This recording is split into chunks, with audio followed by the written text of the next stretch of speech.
بنتابع فرم الفليفلي الحلوة مع الحدي كرمال نضيفها بالصينية الفخار. استخدم الوان احمر واخضر بكفي.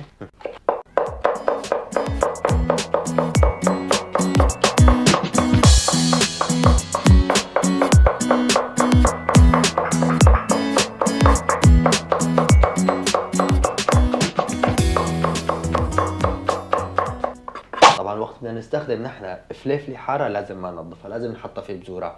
اللي بده يقول لي لا ننظفها ولا ما استفدنا معناتها الحر كله بيروح لنا، لان سر الحر في قرن الفليفلي هو البذر. يعني البذر بيخليك معلم تصير هيك فيك حرارة شغلة كثيرة.